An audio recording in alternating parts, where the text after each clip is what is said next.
En, úpasí, aðeins að fara yfir hvernig við getum búið til einingar í JavaScript. En einingar eru þegar við búum til eitthvað forrit og við skiptum því einhvern veginn upp. Við hópum saman virkni sem á að heima saman og þetta þá svipar til klasa í Java. En klasar eru í raun ekki svona grunn hugmyndafræði í JavaScript og við notum ekkert svakalega oft þó við getum vel notað það og við munum sjá í næstu viku hvernig við gerum það.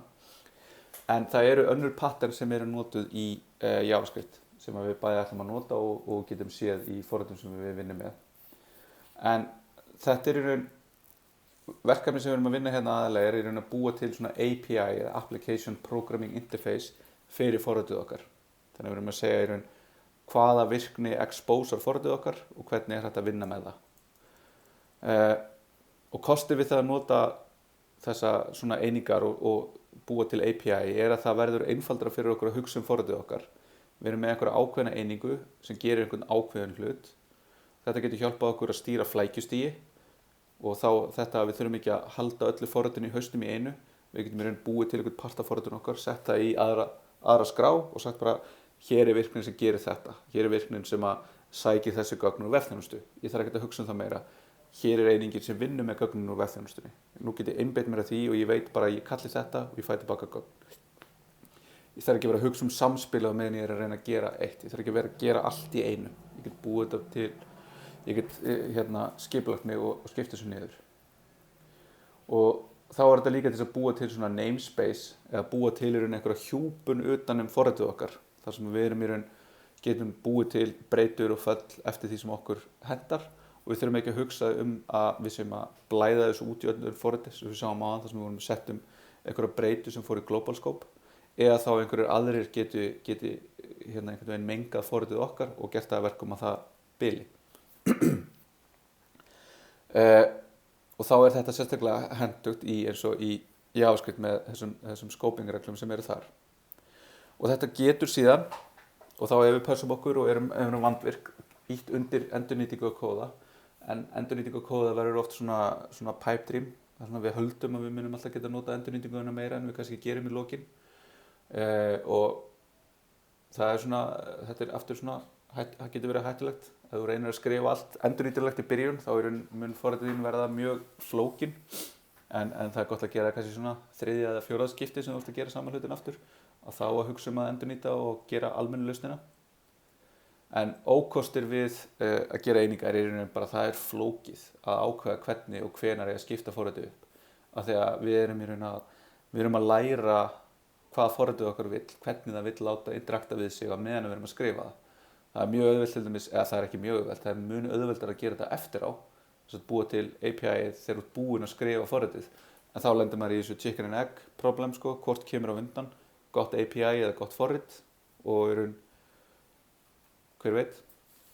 Og þetta er bara eitthvað sem kemur með tímanum og með reynslu og þá sérstaklega hvernig við erum að nota sjálf einhver forritasöfn sem eru þá með API og sem eru misgóð. Þannig að þá er til dæmis, ef við ætlum að hugsa okkur sem að búa til eitthvað forrit sem að reiknar lengd á milli A og B, hvað er þá best að kalla fallið sem að reiknar þetta? Og það er bara stór spurning. Ég myndi segja að þetta væri örugglega besta nafnið á fallinu en hugsalega síðan hvað gerist þú bæti við þriðja punktunum eða bæti við þetta séu hnit hvernig eru síðan önnur hvað heita önnur föll þannig að þú sést með consistency á milli heitana á föllunum í forritinu það skiptir líka máli þannig að fólk getur búist við því að það þurfi ekki að skipta milli já þetta var öfugt við þetta en til þess að geta búið til einingar í JavaScript þá þurfum við einhvern veginn að geta búið til sérstakt skóp fyrir hverja einingu sem við getum þá notað til að búa til þess að hjúpun utan forritið okkar og þá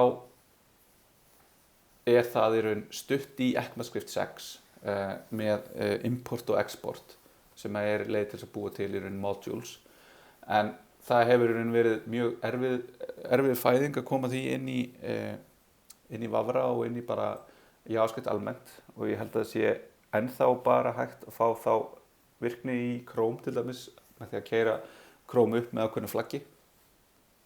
Þannig að þetta kemur á endanum en þangað til þurfum við að nota aðra leið til þess að gera þetta. Og í raun við munum sjá hvernig við getum gert þetta í raun í millitíðinni með tólum. En þá í raun þetta að bæta við tólum getur verið hættulegt. Það getur aukið aftur flækjustigið í bara öllu forritun okkar. En það sem við getum gert er að nota Immediately Invoked Function Expressions eða IIFE eða IFI. Og IFI eru sjálfkeyrandi nafnlaus föll og þau nýta sér þetta að við getum, föllin eru í raun bara gildi í JavaScript. Við getum í raun búið til fall sem við köllum í strax og það fall myndar lokun eða closure utanum það sem er innan þess. Þannig að þá höfum við eitthvað svona, það sem við erum ef við horfum á þetta, þá sjáum við að hér er lambdafall sem að tekur við i. Hér erum við að kalla í það fall og hér erum við að gefa því argumenti 10. Þannig að þegar við keyrum þetta, þá fáum við út 20. Og þá er þetta þessi grunnur að þessu. Þannig að við erum að senda þetta inn hérna, þetta fyrir inn í i og i er síðan hérna inni og i er sem sagt það myndur lokun utan þetta i og þetta i og allt sem gerist hérna inni er algjörlega óháð global scope. Þá er þetta pattern sem við notum til þess að búa til og pattern er þá eitthvað sem einhver forritunar hlutur, eitthvað sem við gerum oft og þetta lokun er þetta til að einangra forritið okkar. Og þá er aðeins nafnið á einingunni í global scope ef við gefum þessu niðurstöðunum sem falli einhverja nafn og ekki öll fallin og allar breytur innan þess. Og þá getum við skilað út úr þessu falli einhverjum hlut sem skilgreinir þá API eða forritun okkar. Þannig að þá erum við komið með þetta pattern hérna, þar sem við erum í raun hérna, þetta verður private, þetta er í raun lokað utan þetta og lokunin er í raun skilað hér. Þannig að þó svo að við köllum í þetta hérna og fáum út einhverja niðurstöðu, þá er þetta hér aðgengilegt svo lengi sem að þetta hérna er skilgreint. Það er að segja að þetta er einhvers staðar.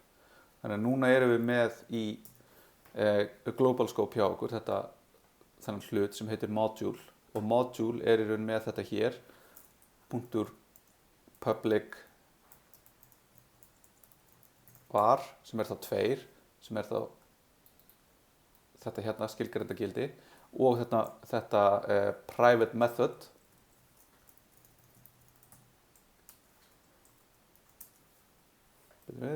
public method fyrir ekki. Já, og þá sjáum við líka hérna private method is not a function, því þetta er ekki til á þessu er ekki skila hérna, þannig að við komumst ekki í þessi gögn. Þá sjáum við hérna að þetta bara kallar í hérna private method sem er bara skilgreiningin hér.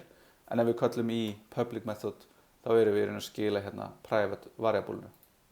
Þannig að þetta er leið til þess að hjúpa kóðan okkar og passa upp á að ekkert af þessum gögnum hérna, hvorki þessar hérna 2 breytur eða þetta hérna, þessi 2 gildi, eru aðgengileg heldur aðeins þetta hér.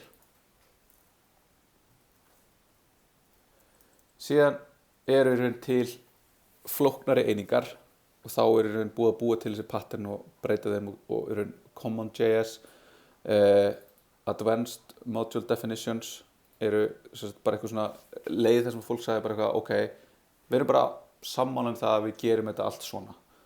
Og það er til dæmis í NPM þá er þetta hérna bæði þessar hérna aðferðir studdar. Þannig að NPM sér fyrir okkur að skaffa kóða sem við getum notað hvort heldur sem hann er skrifaður í þessu eða hinu kerfinu og leyfir okkur síðan að nota þau. Þannig að við munum sjá í næsta eða þannustu fyrirlestri hvernig við getum svo sótt núna JavaScript kóða og nýtt hann í forritunum okkar í framenda til þess að við gera einhverja virkni og þurfa ekki að skrifa allt frá byrjun. En þetta eru modules og núna skulum við taka pásu til 4 og halda þá áfram.